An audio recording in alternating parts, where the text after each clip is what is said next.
Right, I've cleaned the grease off and I've waggled it side to side a few times and cleaned the grease off and waggled it. Basically, when I pumped it, I noticed it coming out of here.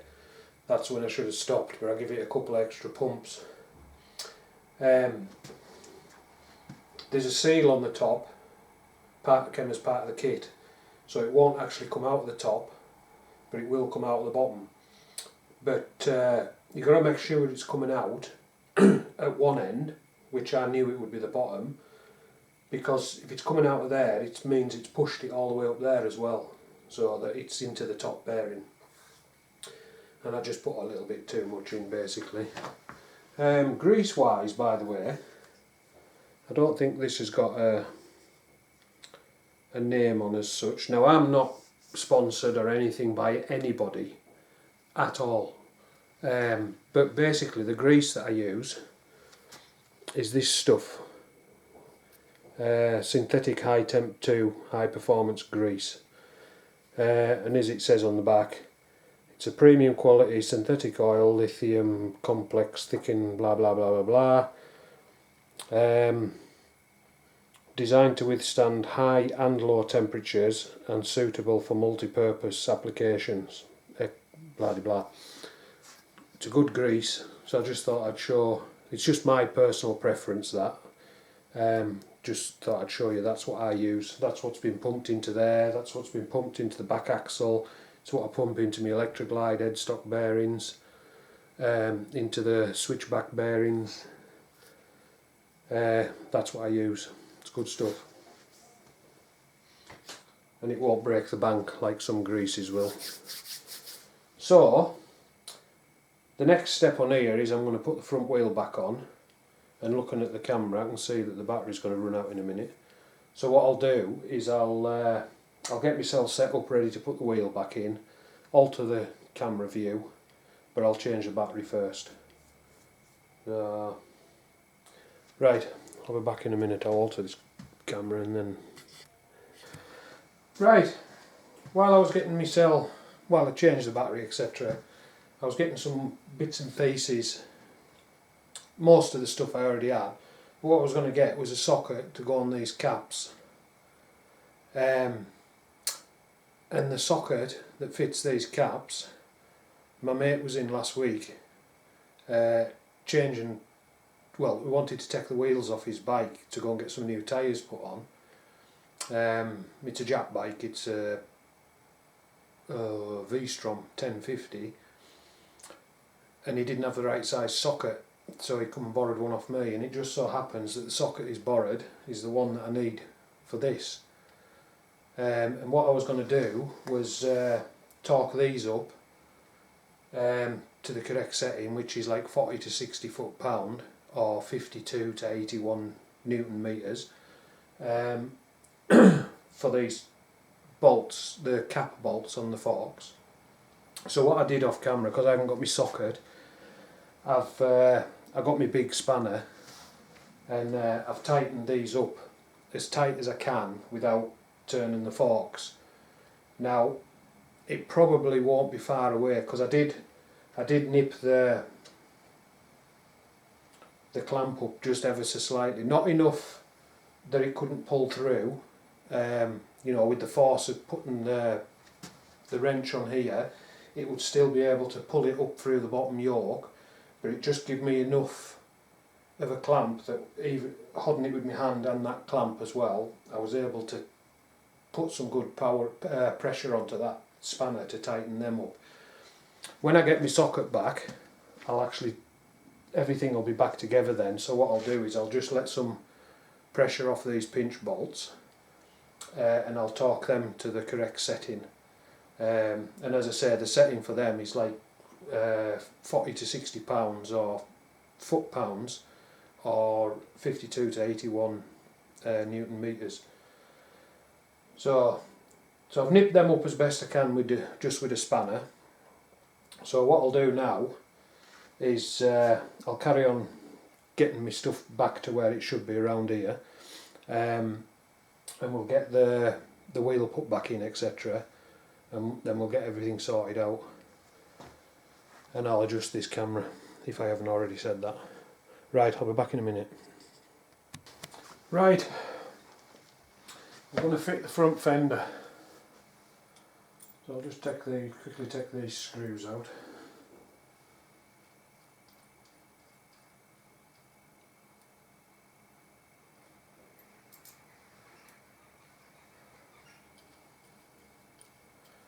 Now, as I've explained in the last clip, I've tightened the top fork cap bolt as tight as I can get it with a spanner, but the pinch bolts are back to loose, and that'll come, I'll explain why later on. Right, I've removed these bolts, but what I'm going to do, when I put them back in, I'm just going to put some low strength thread lock on, which is like a purpley, pinky, fucking reddy colour. I'm just a tad colourblind. I'm just going to put a little drop on each. Well, I'll just put it on 2 of them to start with. One off each side.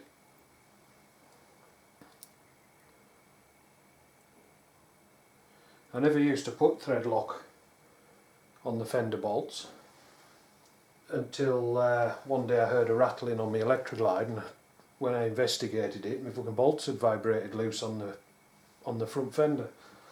So I've started putting thread lock on. Right, so make sure you get your mudguard the right way around. Short bit to the front, long bit to the back.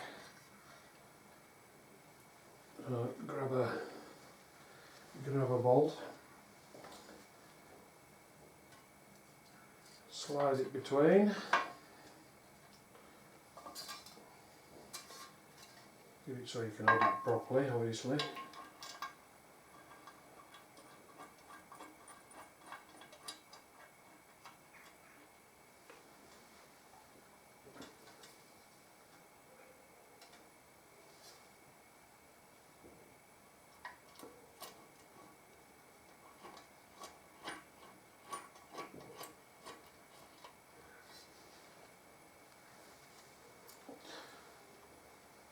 I'll be thread lock on to the bolts. Well, I'll just do these one at a time.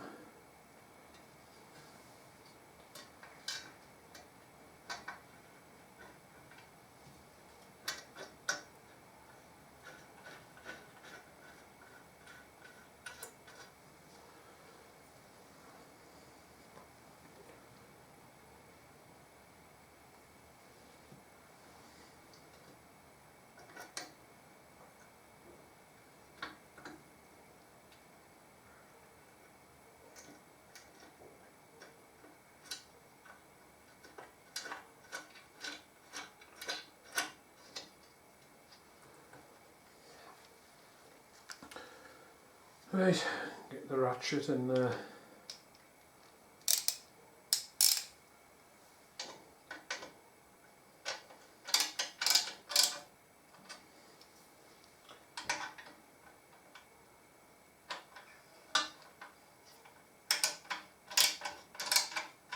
I don't bother with a torque setting on these, I just nip them up tight.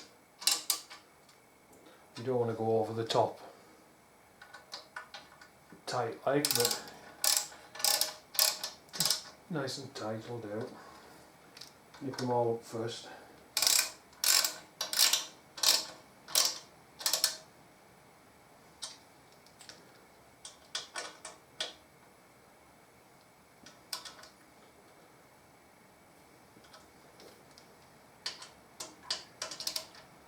Thing to remember when you're putting your front mudguard in is you're going into aluminium.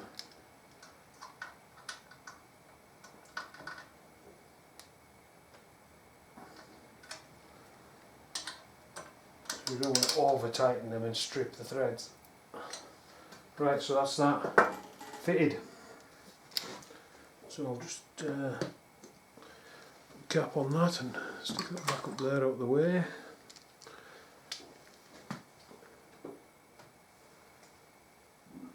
Right, so the next bit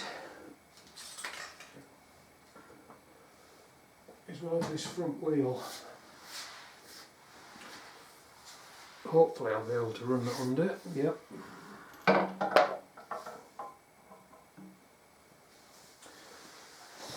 When you take the axle bolt out, I showed you the nut and the lock washer.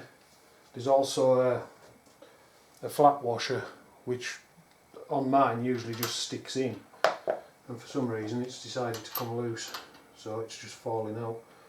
So, but there is a flat washer that sits in your fork, so it's a good idea to usually take that out. Put this cap back on the right hand side fork, or if you're looking at it from the front it would be the left hand side, but I always work, doesn't matter which way I'm facing, I always work left and right. So although this is my left, I class this as the right side because I always have it as if you sat on the motorbike, which if you were sat on it, this would actually be the right hand side. So if I'm saying left and right, yeah, if I'm saying as an example left, but I'm working on this side, it is actually the left hand side of the motorbike if you were sat on it.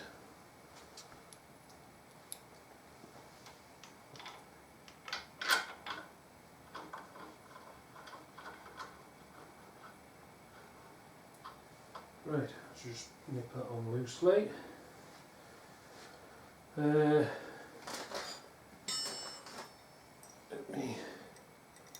The axle. In fact, what I'm going to do, I'm going to clean this axle off and put some fresh anti-seize on it.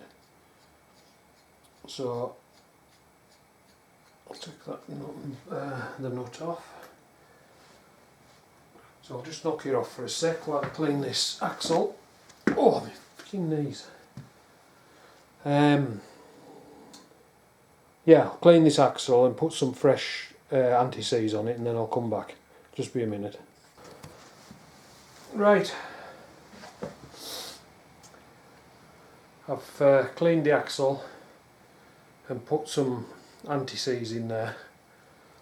Now what we'll do is we'll just feed all that through. Now then, I don't know if you can see, if I turn them forks, not the best idea to do that while the wheel's not in properly. This bit here of the axle, I haven't put any anti-seize on that because obviously anti-seize acts as like a lubricant as well, so you can get your shaft in and out every time. You don't want to really lube that because you want your cap to be able to get tight onto it and grip it. So, pull that back up, put the wheel back straight again, and we'll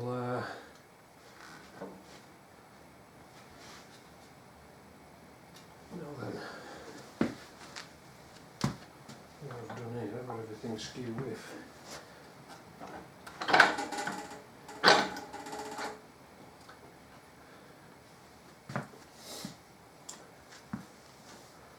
So what I'm going to do in a second is, well, what I'll do first, so I'll put the flat washer on, then the lock washer, and then the nut. Because this is a Deuce, it's a slightly different setup on the Deuce front end to what's on a like a normal soft tail. You've got nuts on both ends of the axle. You always take the left hand side one off.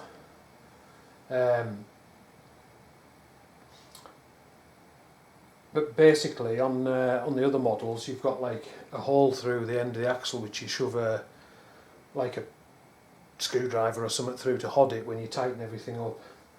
But what I'm just going to quickly do is I'm just going to jack the front up a bit to take the weight off the wheel, and then before I tighten anything up I'll just knock that through a touch more. I'm just going to nip, not tighten it, I'm just going to nip that bottom cap up a little bit, just so that the axle's sitting where it should do. But I'm not going to tighten it properly. Right, so I'll just lift this up.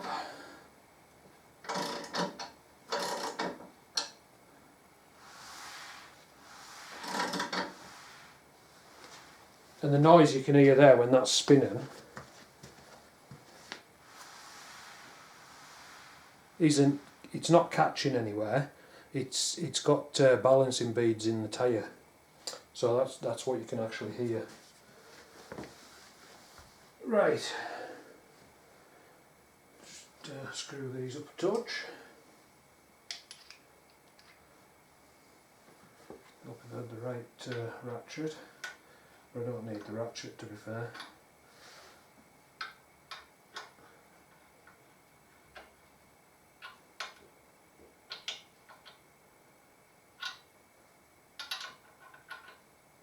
Right, as you've just seen there, I've just tightened that up with my fingers on the socket, should I say, but just using my fingers.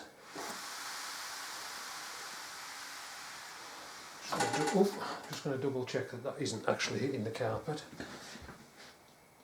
No, it's off the ground. No, it's definitely just the balancing beads that you can hear. Right, so next step is I need to tighten that axle bolt up. Just give it so it pulls through all the way. Right, and this torque setting for these, just make sure that's not locked. Torque settings for these is 50 to 55 Newton meters. Sorry, 50 to 55 foot-pound, which is, oh God, what's my head? 50 to 55 is, that will work out at 68 to 75 Newton meters.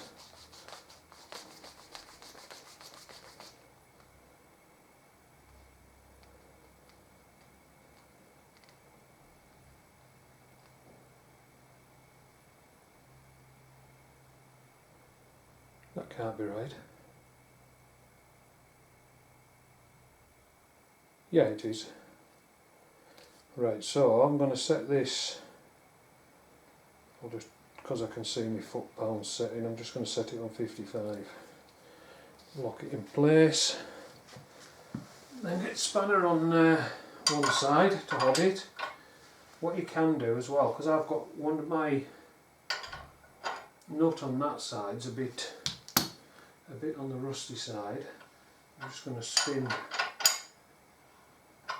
it round so that it's got a little speck of rust on the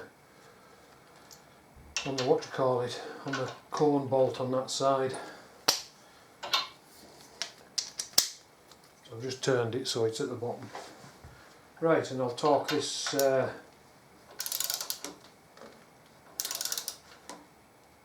axle nut up to 55.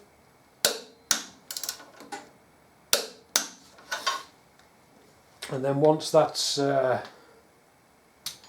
tightened up, you can then tighten up your bottom cap bolts, but I have to use a different torque wrench for this one because the big torque wrench doesn't go down to low enough, because these ones, they're where can I put my glasses? Oh, there we go. Yeah, the obviously the torque setting's a lot less on these little cap bolts, but the torque setting for these cap bolts is basically 11 to 15 foot-pound. Now then, put my brain to work again. 11 to 15 foot-pounds will be 15 to... it'll be 15 to... 15 to 20 Newton meters. So if I just set that,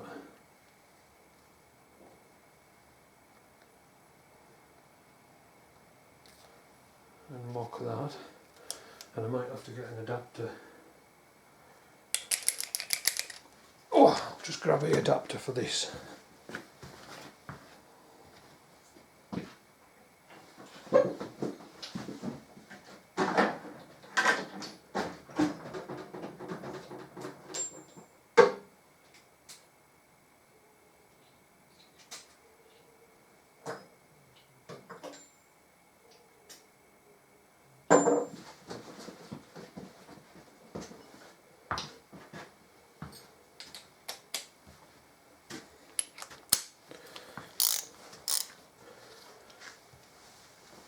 And we'll torque the caps up.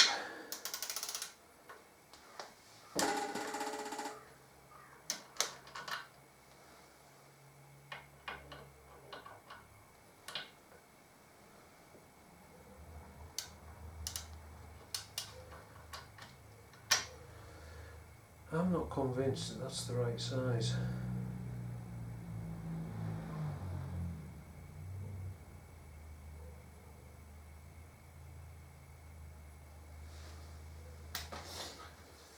Right, I'm just going to knock you off for a minute. I'm going to find the right size.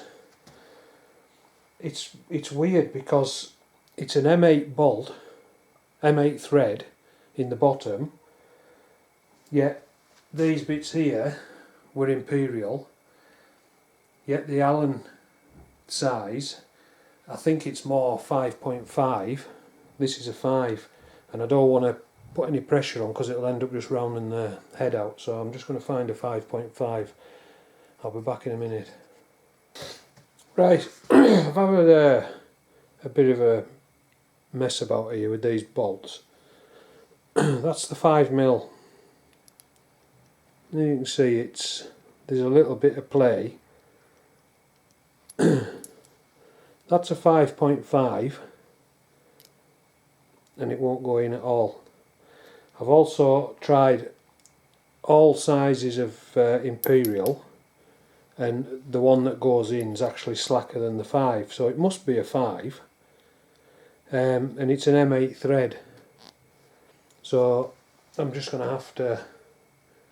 The only thing I can think of is it's got a little bit of wear. When you look in, they do seem as if there's a little bit of wear in them, so I might actually get some new ones of these. But for now, I'll put them in. I just unscrewed this front one again so I could see better.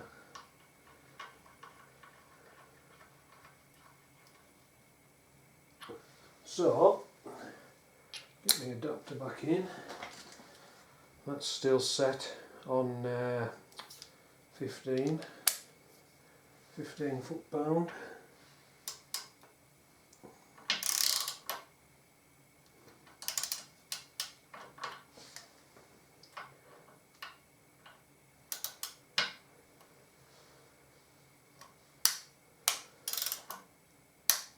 Right, that's the front, the rear one,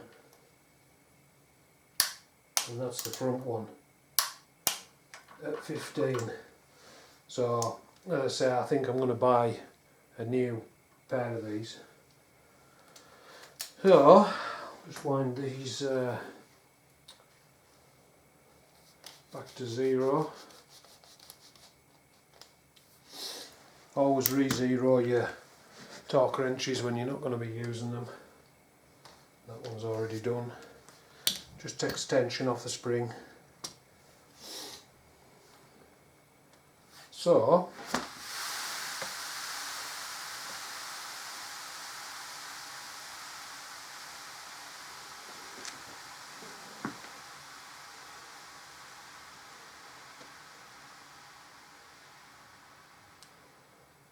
cool as. think what I'll do next is I'll put the caliper on. In fact, I won't put the caliper on yet. I'm going to just I'm going to jack it up a little bit more, just so it's definitely not going to impact the floor. And I'm just going to set this to where I'm happy with it. See what I mean by before I could virtually turn the forks nearly all the way. I'm just going to lift this camera up a touch. So earlier when I just had the forks in, I could virtually get the forks to come all the way without just falling. Now it's not even hodding. You know, give it a little nudge and it's going straight away. So I'll give that a bit more of a nip up. And as I say, I'm doing it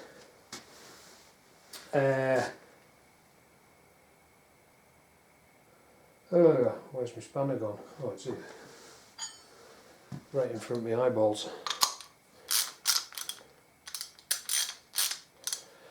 I'm doing it so this is a little bit tighter than not on a normal motorbike. In fact, what I will do before I do that, I'm just going to drop this jack down.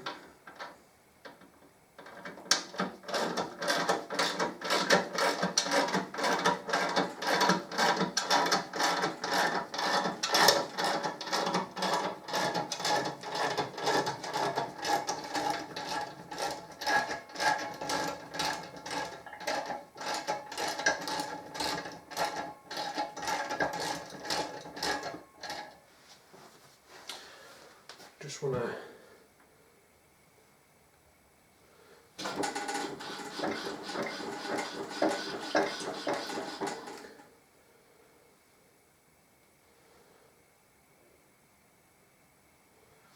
cool as.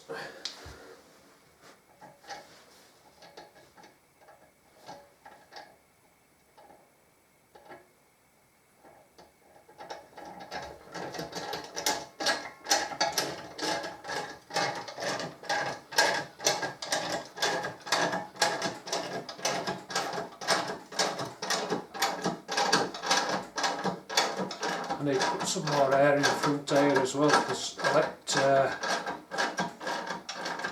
when it was just standing, I let some of the air out of the front tyre.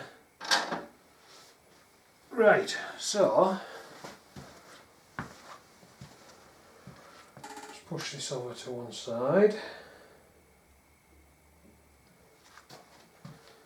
And we shall remember these are still loose, and this is why the pinch bolts. I want to nip this up till I'm happy with it. And you might be moving it a fraction of a millimetre, but you want it moving on these as well. You don't want to be pulling, you know, you don't want to be sort of there in place tight and then you're pulling the back up. You sort of put them at an angle, if that makes sense.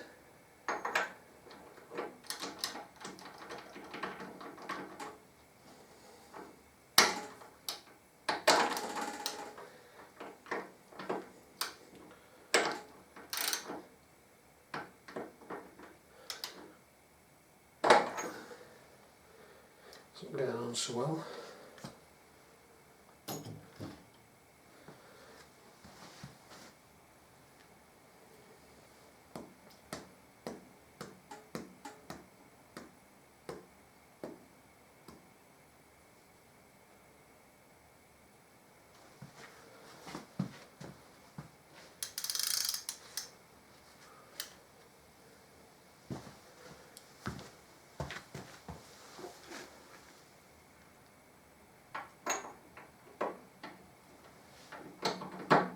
That's it.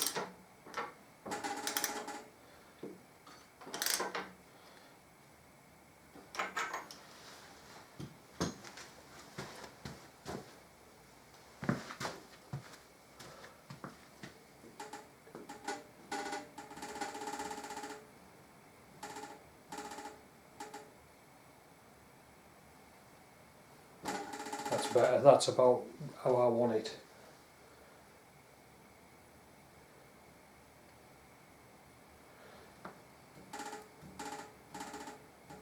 See, on a bike, by the time you've got to that sort of point, it should be going on its own.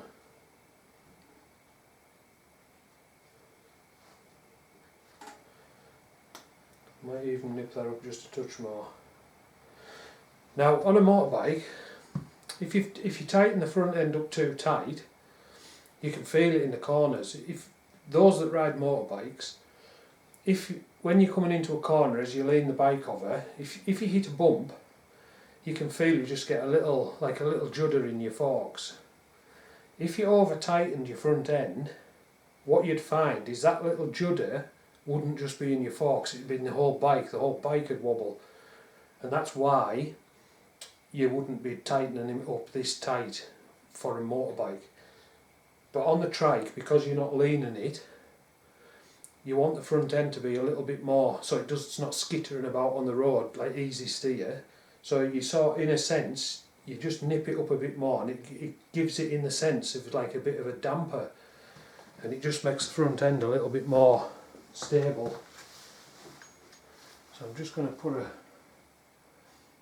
touch more on that.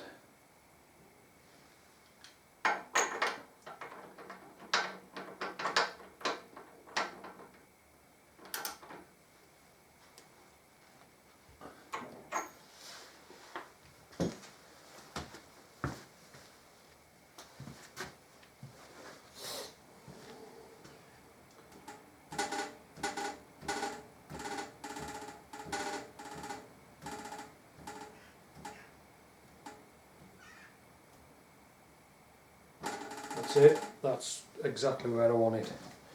That'll be absolutely spot on. And turning it, you know, there's no handlebars on at the minute, but even if I just get rid of it there, it's still dead easy to turn. So it's not like all of a sudden it's too stiff, you know. So what I need to do is just nip these pinch bolts up, and I will just nip them up for now. I'm not going to fully tighten them. I'll just sort of make them tight that the forks aren't going to sort of move about too much.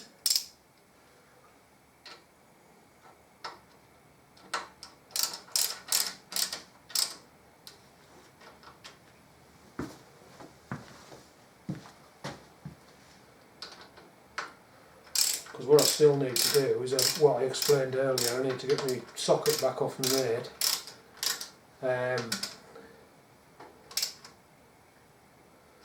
And I know I'll get my socket back off this lad. It's like my best mate. He borrows stuff every now and then, and you know you're going to get it back off him.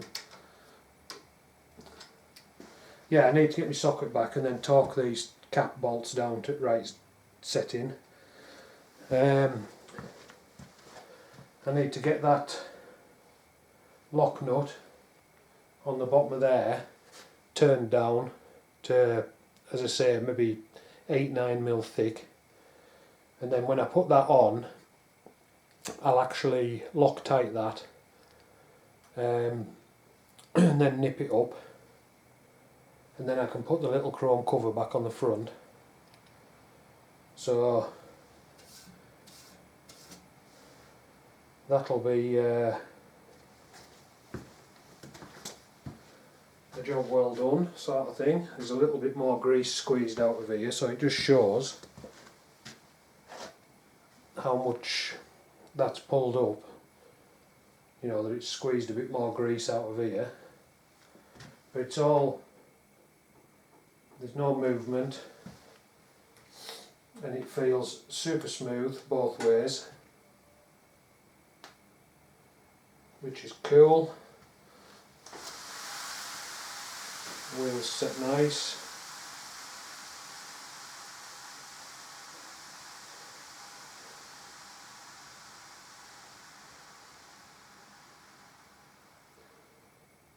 As I say, I need to put some air in that tyre.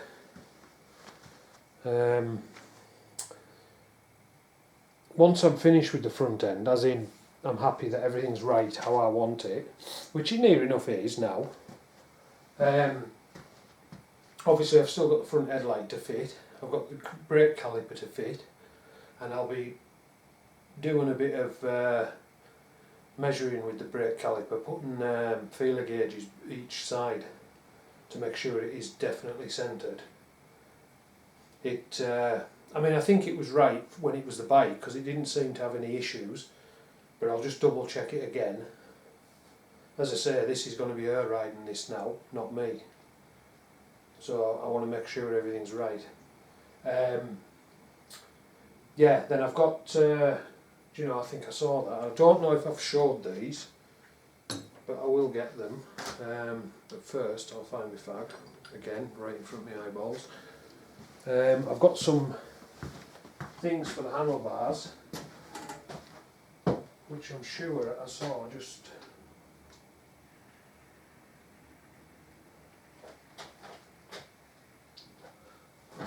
Oh, there you go. In a box. Oh.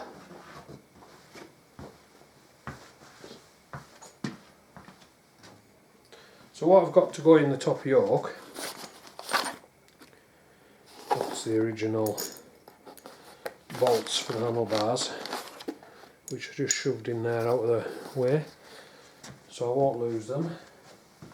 I'll put them right here, and then once I've showed you these, I'll put them back in the box.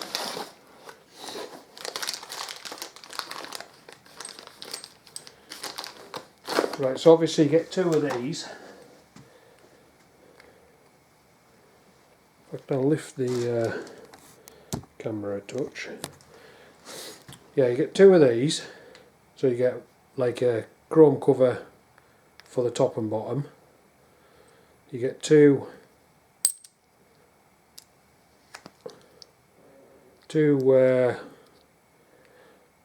poly bushes, whatever you want to call them. Fuck knows why they're red. Not that it matters because you won't really see them. So these go in the top yoke. If I pull it apart again, so it just shoves down into the top yoke, and the other one I can put these in now anyways. Then obviously your chrome cover goes on, top and bottom. Oh, good ass. Bit of a windy job there. Yeah, chrome cover on bottom,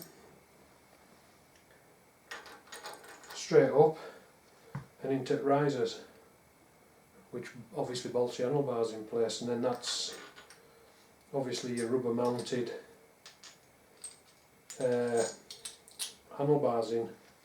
I didn't have that on the Deuce original top yoke. You don't have them on the bottom yoke. Yeah, that was just like a solid mount. So, put these bolts. I might as well put the other rubbers in.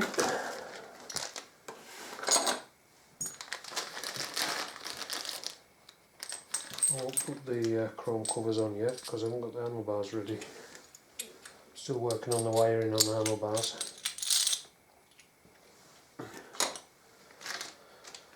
So, pull these apart. Top one goes in.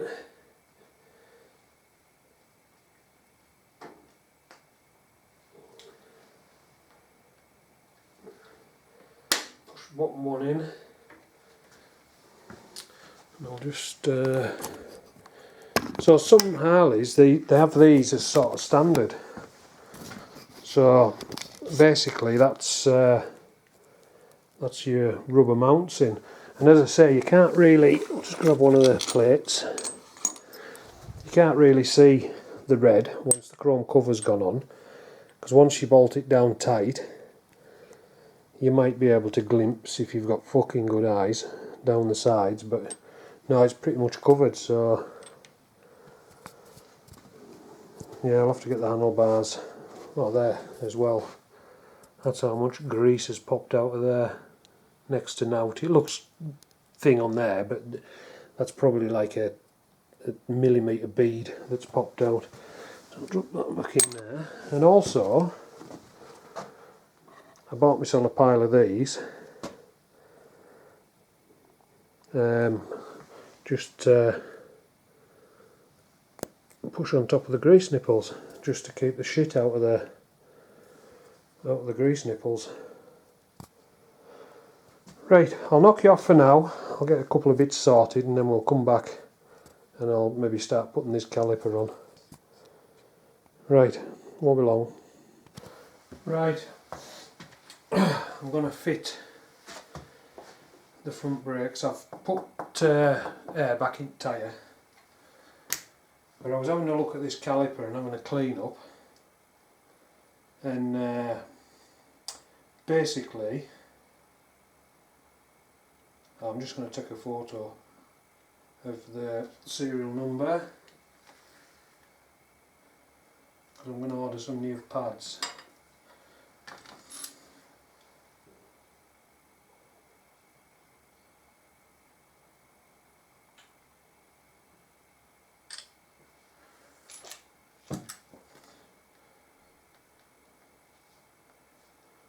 I always like to double check that I'm getting the right stuff even though I know what to order.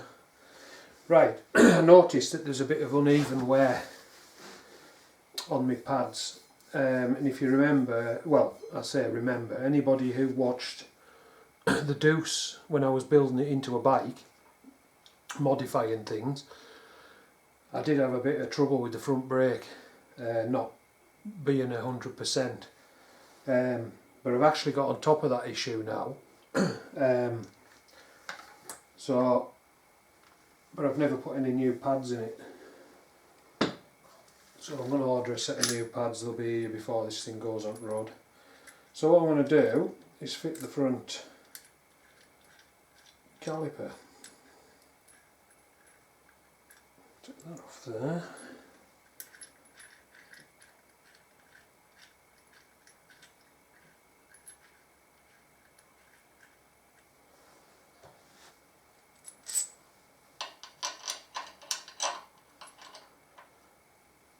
Offer the caliper up, get it in the middle.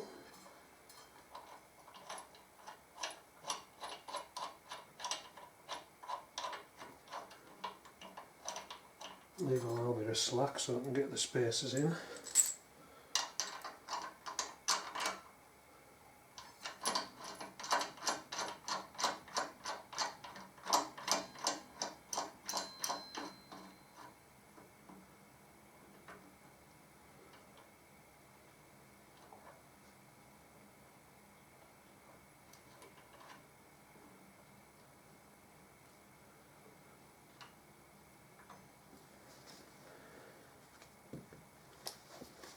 Right, and the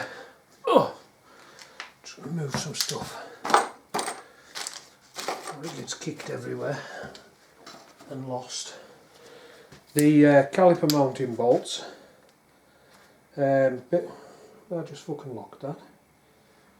The setting for them is 28 to 38 foot-pound, and I think that's 38 to 52 Newton meters. So I'll get this set to 38 foot-pounds.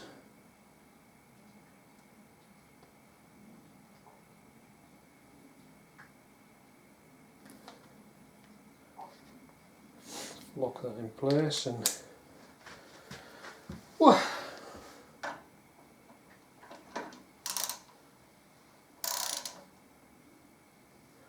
nip them up first.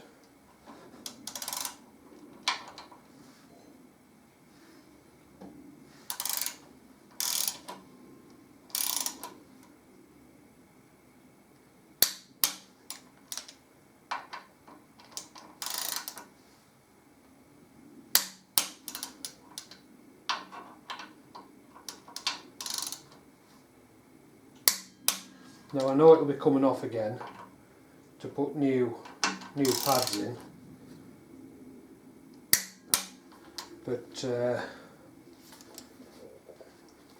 just more making sure, as I say, I want it torqued up properly, so I'm going to check the centre, make sure it's centred properly on the disc. So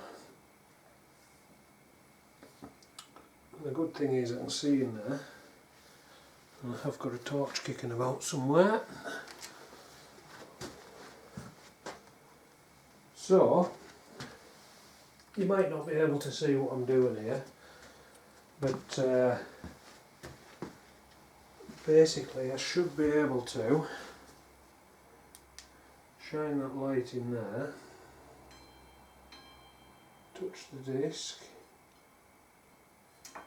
millimetres, make sure it's sitting up flush against the disc, and that is, can leave me with fucking glasses on, I can't see that properly. Half, one and a half, so that's 2 mil, and I should be able to come through the forks, through the spokes. Just move the wheel slightly. Oh yeah, just to confuse issues, turn it round.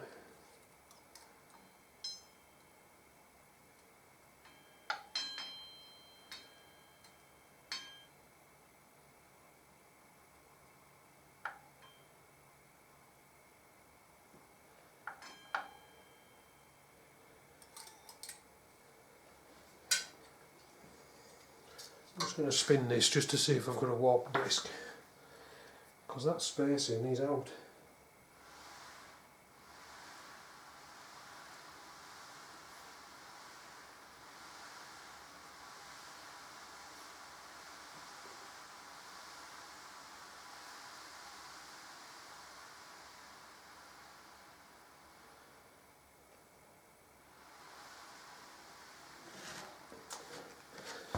Now it could be, I'm just going to do the same checks, just move this stuff out of the way, I'm going to do the same checks on the bottom side, because it could be that these spaces aren't equal.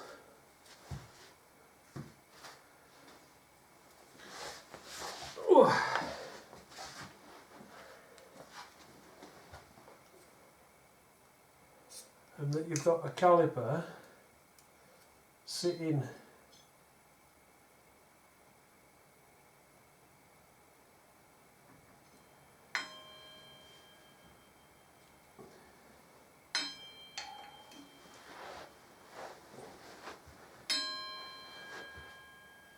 they're fucking miles out. Only fucking downside with chrome.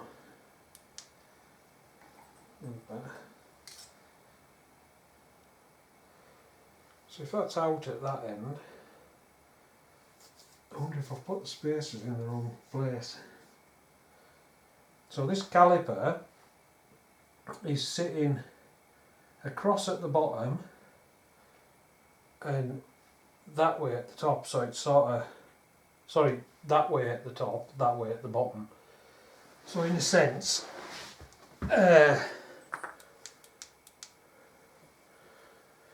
if you imagine, I'll try and get something that I can use. Choose that plate. If that's too thin,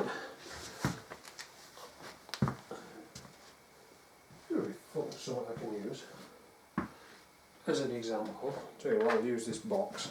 If you imagine that's the caliper and it's sitting up against your disc, like that's your disc.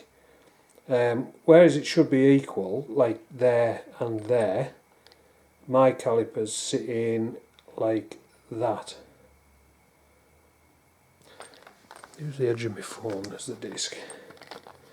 So, yeah, the caliper, instead of it sitting equal, it's I'm going to exaggerate it, it's sitting like that. So it needs the spaces sorted to bring it so it's sitting flush with the disc. And I spun it and the disc's not warped. There isn't any movement. When I spin that, there's no side to side movement of the disc. So it's the spacing. It's the spacing onto the forks that's wrong. So I shall sort them out until they're right. And as I say, I will order some new pads for it, which actually explains the uneven wear on the pads as well.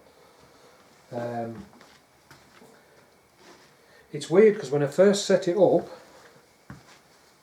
I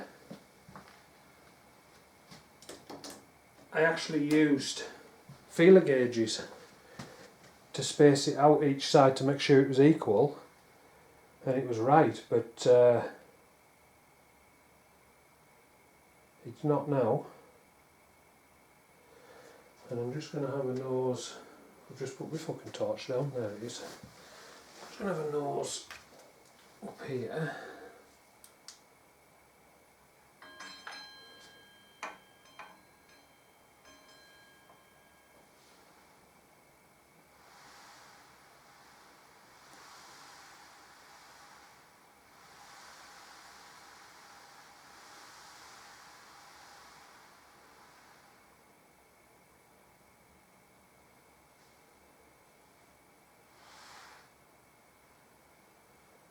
I'll tell you what,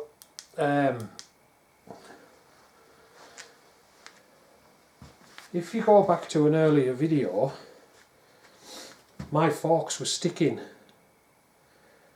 I'm wondering if it's actually made things go cockeyed, because the original, remember these are 2-inch over stanchions and they're new springs, new internals and everything.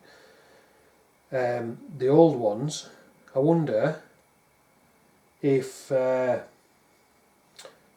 were cocking the wheel at a slight angle, and I've measured it all up, because as I say, when I set that up originally the spacing was absolutely spot on, but now the forks are back to being right, the wheels may be sitting proper as it should be, which would explain why that the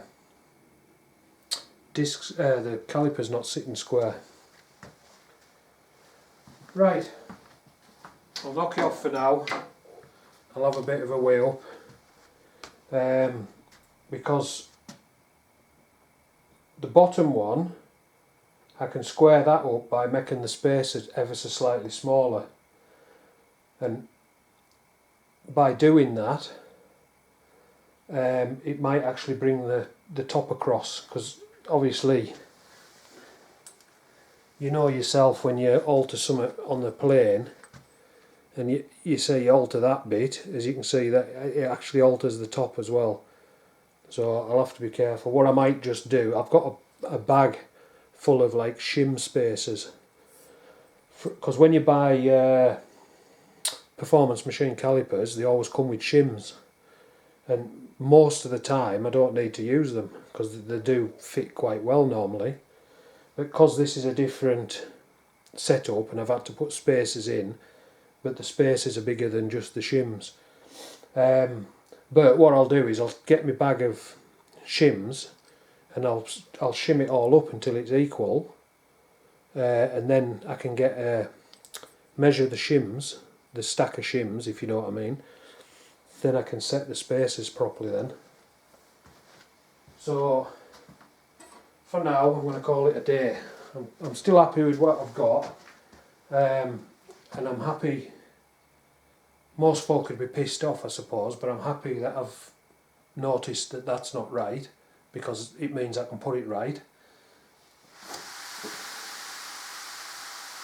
But I'm happy with where I've got to so far. So as I say, for now I'll call it a day. I'll have a bit of an investigation into this and make some as I say, get the shims and space it out so it's all where it's meant to be. I'll either get new spacers made, or I'll just modify the ones I've got. See how it goes. Right, catch you later. Right, back again. Just a quick one. I just decided to have a quick check. I don't know if you remember, well, any of you people out there that have watched other videos of mine, when it was a bike, I had trouble with the rear brake, and that's what it did to my disc, which I don't know how well that's sort of showing up, but that disc looks like a ball. It proper warped it. Anyways, what I thought I'd check, using the rule to go up and down, you know, and spinning it round and checking it in different places, etc., and the whole disc, the long one and the short one, and putting it like that way on all the way around. I've checked that my disc isn't warped, you know, isn't like dished like that one went. Because if it was a dished disc, that could explain the differences in the spacing on the disc. But the disc's flat, it's spot on flat, so it's definitely not the disc that's at fault. So I just thought I'd add that one in. So yeah, so now it is final time, and I'm going to go in and have something to eat. Right, catch you next time.